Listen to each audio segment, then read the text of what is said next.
The reason he joined OpenAI was his belief that AI will help the humanity. And he was very impressed with OpenAI initially because they were non-profit. His concern started to become more and more wider as we learn now that when they went public, that's when his concern started to arise, and he started questioning himself as he's mentioned in the interview. So, at what stage did he get involved with OpenAI? How many employees were they in those days at the company? What did he tell you about those days? He started working as a part-time employee in November 2020 while he was still studying.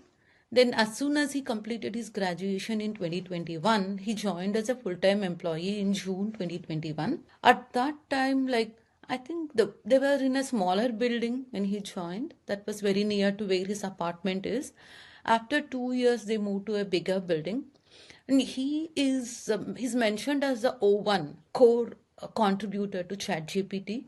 Some of the tributes given by his former boss, John Schluman, says that he did something to fine tune ChatGPT that made it more faster and efficient. But what bothered him was even his friends are mentioning there was no recognition for his work throughout until he passed away. They didn't recognize him. Even now, there's no news from OpenAI about his contribution or the significance with which he worked. That's very unfortunate. Not only it's even more concerning than that. I was looking at ChatGPT. I asked the question, "Who is Suchir Balaji, and did he work at OpenAI?" And the answer, I posted it earlier today, is that we don't have any record of Suchir Balaji working at OpenAI. That was ChatGPT's answer. But I asked that same question on Google's Gemini, and it answered correctly.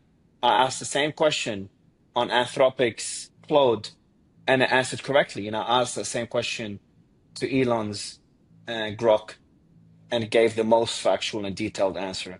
Yeah, the company he helped build mentioned that it has no record of who Suchi Balaji was, and that put out more red flags earlier today. I'm sorry if you weren't aware of this. I'm sorry to mention this. Now, we have been watching this and we have screenshots of several different answers ChatGPT is providing. That may be because of what it gathers around the web or something. And also, there's a encyclopedia page, Wikipedia page. In the Wikipedia page, they state certain things that could not be true. So we've been wondering where this data is being fed. And also, there is a friend of Suchir. He's been trying to tag Suchir and post his accomplishments on LinkedIn. Suspiciously, he's been blocked. 1 week before Suchir's death news, he was prevented from tagging Suchir in LinkedIn.